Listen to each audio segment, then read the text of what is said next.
एक गांव में हरीश नाम का सुनार रहता था। उसके परिवार में केवल उसके बूढ़े माता पिता ही थे। परिवार में और कोई भी सदस्य नहीं था, क्योंकि हरीश की अभी तक शादी नहीं हुई थी। हरीश बहुत ही मेहनती था और उसने कभी भी किसी का बुरा नहीं चाहा था। पर उसकी जिंदगी में कभी कोई ऐसा भी एक मोड़ आएगा, यह कभी भी हरीश ने नहीं सोचा था। हरीश के गांव में एक बूढ़े आदमी की अचानक से बीमारी के कारण मौत हो गई थी। किसी को भी इस बात का कोई भी इल्म नहीं था कि वो बूढ़े बाबा ऐसे कैसे मर गए। पर होता वही है जो कोई कभी भी सोचता नहीं। दिसंबर का महीना था और सर्द रात में ठंडी ठंडी हवा चल रही थी।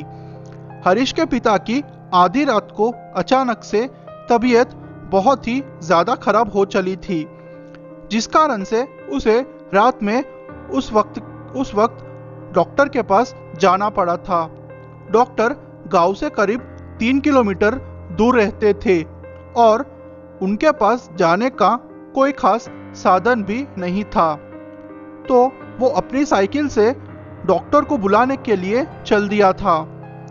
रास्ते में सर्द हवा उसके शरीर को चीरते हुए जा रही थी, पर वो इतनी ठंड की परवाह किए बिना ही अपने पिता के लिए डॉक्टर को लेने जा रहा था। जैसे ही वो एक पीपल के पेड़ से गुजरा तो उसे ऐसा प्रतीत हुआ कि मानो कोई अचानक से उसकी साइकिल पर बैठ गया हो। उसने तुरंत ही अपनी साइकिल रोकी तो देखा कि कोई भी पीछे नहीं था। वो फिर चल दिया और वो अचानक से एक जगह पर आके रुक गया था, क्योंकि उसकी साइकिल कुछ धीमी चल रही थी।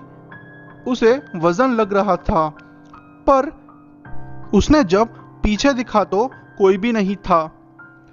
उसे कुछ भी समझ में नहीं आ रहा था कि अचानक से कुछ कदम चलते ही साइकिल का पिछला टायर फट गया और हरीश की साइकिल वहीं पर रुक गई, आधे रास्ते पर। अब वो ये सोचने लग गया कि क्या किया जाए। ये आगे जा नहीं सकता था और पैदल में डॉक्टर को ला नहीं सकता था। इसी बात में उसे आधा घंटा हो चुका था उस पीपल के पेड़ के पास खड़े हुए। उसने अब साइकिल को ऐसे ही घसीटते हुए आगे की ओर बढ़ने की टाल दी थी, पर अब भी वही वजन उसे लग रहा था साइकिल पर, जो कि टायर फटने से पहले था। उसने साइकिल को एकदम से सड़क पर गिरा दिया और तभी एक आवाज आई, तुमने मुझे गिराया है, अब मैं तुम्हें जिंदा नहीं छोड़ूंगा। हरीश डर गया। भला ये कौन बोल रहा है? वो भयानक भूत एकदम से हरीश के सामने प्रतीत हो गया और हरीश डर के मारे सड़क पर ही गिर गया। हरीश ने कहा, तुम कौन हो? वो बोला, मैं वही बाबा का भूत हूं जो पिछले महीने ही मरा था। तुम मुझसे क्या चाहते हो? हरीश ने पूछा।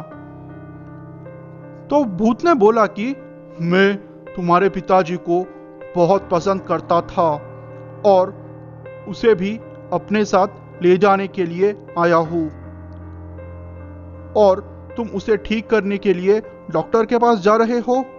मैं ऐसा कभी नहीं होने दूंगा। तुम कभी भी डॉक्टर के पास नहीं पहुंच पाओगे। मैंने उस बात को नजरअंदाज करते हुए डॉक्टर के पास जाने लगा कि तभी वो अचानक से गायब हो गया। जब मैं डॉक्टर को लेकर वापस अपने गांव आया और उसके बाद डॉक्टर ने दवाई दी और पिताजी ठीक हो गए थे, मैंने हार नहीं मानी थी और उस भूत पर कोई मैंने ध्यान नहीं दिया था। जीवन में कुछ ऐसी बातें भी होती है जिनसे दूर होकर हमें काम करना पड़ता है। वो हमें रोकने में ध्यान भटकाती रहती है, पर हमें इस बात पर ध्यान नहीं देना चाहिए। अगर वो आपके जीवन में बदलाव करके आपको कमजोर कर रही है तो हमें उनके बारे में नहीं सोचना चाहिए और आगे बढ़ना चाहिए। दोस्तों, आपको ये कहानी कैसी लगी? अगर कहानी पसंद आई हो तो मेरे वीडियो को लाइक और कमेंट कर दीजिए। दोस्तों, अगर आप चाहते हो कि मैं लॉन्ग वीडियोस बनाऊं तो मुझे आप अपनी स्टोरीज भेजिए, जिसे कि मैं आपकी कहानी दुनिया के सामने रख सकूं।